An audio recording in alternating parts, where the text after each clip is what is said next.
En este fragmento del episodio 25, la caída del califato omeya, verás cómo los abasíes se hicieron dueños de un movimiento que no era exclusivamente suyo y con sus ejércitos de Jorasán desplazaron a los omeyas del califato. Si quieres aprender más sobre la historia islámica y andalusí, suscríbete al canal y dale a la campanita para no perderte nada. Dentro vídeo. En el año 747, seguidores del movimiento Hashimiyya se sublevaron con estandartes negros en torno a la ciudad de Merv, en la periférica región de Jorasán, provincia que se corresponde en la actualidad con territorios de Irán, Afganistán, Tayikistán, Uzbekistán y Turkmenistán. Empezaba la conocida por la historiografía como Revolución Abasí, una rebelión en que sus participantes tuvieron objetivos variados, pero que en todo caso iba más allá de un cambio dinástico, con sus proclamas de buen gobierno y de igualdad para cualquier musulmán fuera cual fuera su origen étnico. Pero, ¿qué es el movimiento Hashimiyya? ¿Quiénes son los abasíes? ¿Y por qué ocurrió esto en Jorasán? Los abasíes son los descendientes de Abbas, un tío del profeta Muhammad, y por tanto, pese a no descender de Mahoma como los de la dinastía de los alíes, los abasíes sí formaban parte de lo que podríamos decir la familia extendida del profeta. En el siglo VIII las posiciones chiíes no eran tan inflexibles como fueron después, y los chiíes podían apoyar a alguien que formase parte de esa familia extendida de Muhammad, denominada de los Banu Hashim, porque un ancestro común se llamaba así. Esto es precisamente el movimiento Hashimiyya, una secta chií clandestina que quería que los califas fueran descendientes de Hashim y elegir de entre ellos un califa. En el momento del levantamiento en Jorasán, el movimiento no tenía un pretendiente a califa visible, sino que lo que compartían los rebeldes hachemíes era el criterio de que un miembro de la familia del profeta Muhammad debía gobernar sobre la comunidad musulmana, y para algunos eso significaba un descendiente directo de Ali y Fátima, mientras que para otros eso incluía a los abasíes.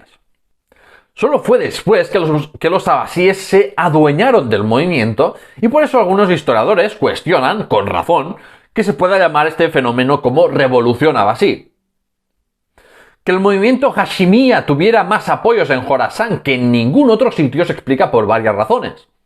En Jorasán había una población árabe no combatiente muy numerosa y bastante asimilada a la población local iraní, mientras que un número significante de la población local se habían convertido en maulas musulmanes, con lo cual Jorasán era de los sitios donde más difícil era distinguir entre árabes y la población local persa.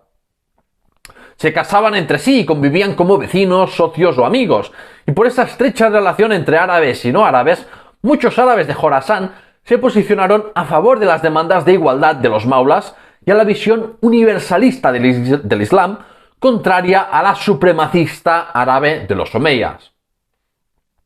La provincia había sido conquistada desde Irak, y eso también explica en parte la oposición al régimen omeya sirio y la popularidad de la rama chií del Islam, que no hizo más que ganar adeptos tras la crucifixión de un rebelde descendiente de Ali en el 743. Pero sin duda el mayor agravio de los musulmanes de Jorasán era que estaban sujetos a oficiales no musulmanes, que los obligaban a pagar impuestos, mientras algunos no musulmanes estaban exentos por tratos ahí de favor de amiguetes. Hay que entender que, a diferencia del oeste de Irán, ya en época sasánida, Jorasán era una zona sin un control centralizado y con múltiples principados iranios. Y los árabes, al conquistar la región, llegaron, digamos, a pactos que daban mucha autonomía a las élites locales, incluyendo en temas de fiscalidad. Cuando los árabes se asentaron en ciudades guarnición, no hubo problemas. El problema vino cuando se dispersaron y se encontraron sujetos a oficiales no musulmanes que les hacían pagar impuestos que en principio no les tocaba. El último gobernador omeya de Jorasán intentó reformar el sistema fiscal, pero parece que la medida llegó demasiado tarde para ser efectiva y evitar los sentimientos anti-omeyas.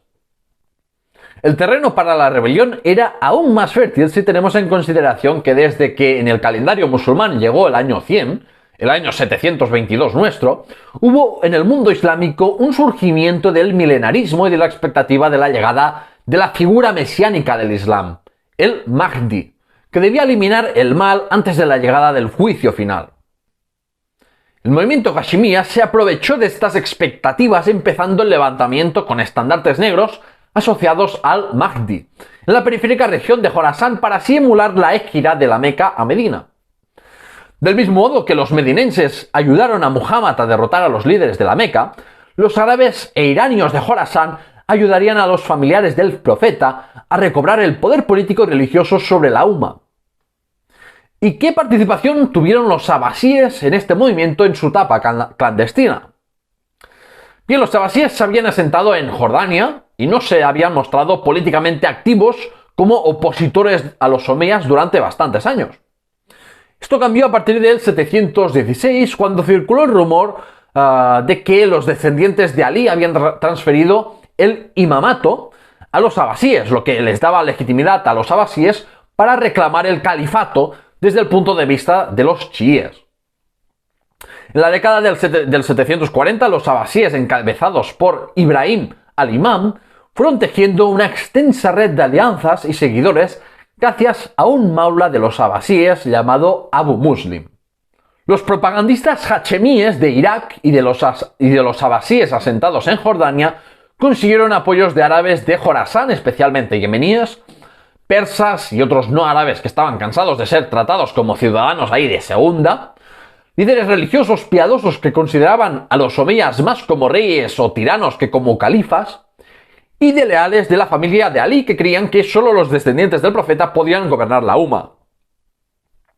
Todo esto es lo que explica cómo estalló la rebelión hachemí en Jorasán encabezada por Abu Muslim, pero sin decir públicamente que trabajaba para los abasíes. El gobernador omeya de Jorasán había pedido ayuda ya antes, pero el califa de Damasco es que no había tenido recursos para prestar atención a lo que pasaba en una de las provincias más orientales del imperio, ¿no? Seguro que luego Marwan se arrepintió de no haber prestado atención a los peligrosos desarrollos de Jorasán que provocarían la estocada final de su califato. Los ejércitos hachemíes estaban compuestos principalmente de árabes de Jorasán e iranios y fueron liderados por Abu Muslim, y con su agudeza política y militar pudieron poner bajo su control el Jorasán y la Transoxiana y extender rápidamente el movimiento rebelde en Irán. Cuando los estandartes negros llegaron a Kufa, los iraquíes no tardaron en expulsar a su gobernador omeya, siguiendo su tradicional posición anti-omeya chií. Durante este periodo, el imam abasí Ibrahim había sido arrestado por orden de Marwan II y murió, no se sabe si asesinado o por enfermedad, y su hermano Abu al-Abbas al-Safá lo sucedió como candidato a califa. El jefe del movimiento Hashimía en Kufa había querido convocar una shura, una asamblea consultiva para escoger al candidato de la familia del profeta más adecuado. Pero gracias al político y general Abu Muslim, el patriarca abasí al-Safá básicamente dio un golpe de estado dentro del movimiento y se proclamó califa, evitando así las candidaturas de los descendientes de Alí. No estaba claro si el califa al-Safá sería un califa simbólico y habría una especie de dictadura militar jorasana, pero al-Safá demostró ser un califa cauteloso pero determinado a establecer la autoridad abasí, como se ve por haber nombrado a miembros de su familia en puestos clave del ejército y de la administración. En Irak, el ejército rebelde abasí y el omeya se enfrentaron en la batalla del Gran Zab del 750.